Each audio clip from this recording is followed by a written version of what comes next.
Setelah singgasana Allah, Allah menciptakan malaikat dari cahaya, dan mereka banyak jumlahnya. Allah menciptakan mereka sebagai makhluk yang kuat dalam beribadah, dan dalam bentuk fisik, dengan tujuan mengikuti perintah Allah. Mereka berpenampilan elok, dan berukuran besar, mereka bersayap, dan mereka mengambil banyak bentuk. Mereka abadi. Dan mereka tidak pernah menentang Allah.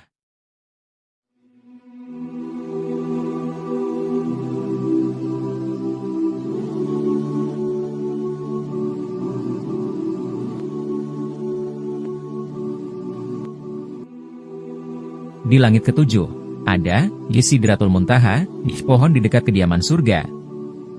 Pohon itu menandai batas terluar di langit ketujuh, yang tidak dapat dilewati oleh siapapun, bahkan para malaikat. Pohon besar ini menutupi seluruh surga dan langit. Pohon itu memiliki cabang yang tak terhingga jumlahnya. Pada setiap cabang ada daun yang tak terhingga jumlahnya. Pada setiap daun duduk malaikat yang besar. Akar pohon itu berada di lapisan ke-6 langit. Daunnya seperti telinga gajah, dan buahnya seperti guci besar.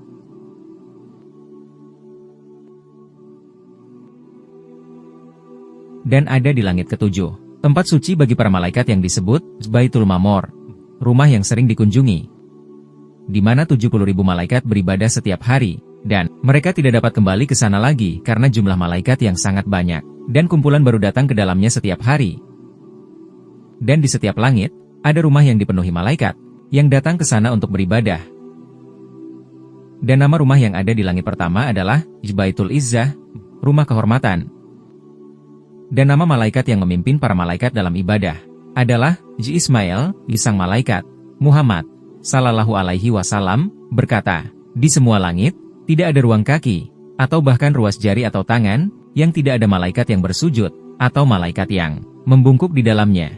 Ketika hari kiamat tiba, tetap saja mereka akan berkata, kami tidak akan menyembahmu sebagaimana engkau layak disembah jika kami tidak melakukannya tanpa menyekutukanmu. Saat mereka beribadah, mereka membuat barisan menjadi lengkap dan tetap berdekatan satu sama lain, dan mengisi celah pada baris, dan begitulah cara Nabi Muhammad sallallahu alaihi wasallam. Sekarang berbicara tentang Jibril, dia adalah malaikat tertinggi. Dia memiliki status tinggi dan kedudukan yang tinggi di samping Tuhan. Semua malaikat mematuhi Jibril. Tuhan sangat percaya padanya. Itulah sebabnya dia menjadi duta besar antara Tuhan dan para nabinya, turun kepada mereka dengan membawa wahyu. Dia memiliki 600 sayap, dan jarak antara setiap sayapnya seperti jarak antara timur dan barat. Setiap sayapnya memenuhi cakrawala, mutiara dan batu mulia dari semua warna jatuh dari sayapnya.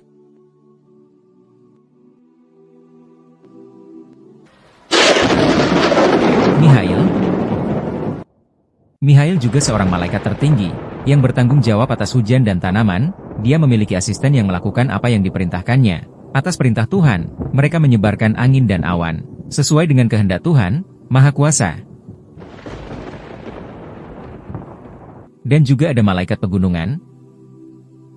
Dan setiap manusia memiliki malaikat yang bertugas menjaganya baik ketika tidur, maupun ketika terjaga. Dan ada malaikat yang bertugas mencatat, satu di sebelah kanan dan satu di sebelah kiri. Mereka adalah para pengawas, satu mencatat amal saleh dan satu mencatat amal buruk.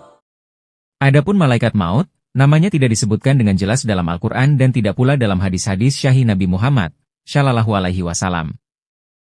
Malaikat maut yang ditugaskan untuk menjaga kalian akan mencabut nyawa kalian, kemudian kalian akan dibawa kepada Tuhan kalian. Dia juga memiliki pembantu yang mencabut ruh dari jasadnya, hingga mencapai kerongkongan, kemudian malaikat maut mengambilnya dengan tangannya, dan ketika dia mengambilnya, dia tidak meninggalkannya di tangannya lebih dari sekejap mata, sebelum diambil oleh pembantunya, dan dibungkus dengan kain kafan yang sesuai, yaitu orang-orang yang berbuat zalim dalam hidupnya. Malaikat maut akan mencabut ruh mereka dengan penuh kesakitan. Begitu banyak kesakitan, ketika malaikat mencabut ruh mereka dengan memukul wajah dan punggung mereka, dan orang-orang yang saleh dalam hidupnya. Malaikat maut akan mencabut ruh mereka dengan lapang dada dan penuh rasa hormat. Orang-orang yang dicabut ruhnya oleh para malaikat dalam keadaan baik dan suci, para malaikat akan berkata, semoga kesejahteraan dilimpahkan kepadamu, masuklah ke dalam surga karena apa yang telah kamu kerjakan. Kemudian mereka naik bersama ruh tersebut. Jika ruh tersebut adalah ruh yang saleh, maka dibukakan baginya pintu-pintu langit. Tetapi jika tidak saleh, maka pintu-pintu langit akan tetap tertutup, dan ruh tersebut akan dilemparkan ke bumi. Dan ada malaikat kubur, Munkar, dan Nakir. Mereka bertanggung jawab atas ujian kubur, dan telah dibebani tanggung jawab untuk menanyai para penghuni kubur tentang Tuhannya, agamanya, dan nabinya, dan mereka menguji orang benar dan orang berdosa. Mereka memiliki wajah hitam dan mata biru, dan mereka memiliki taring, bentuk fisik mereka mengganggu, dan suara mereka menakutkan.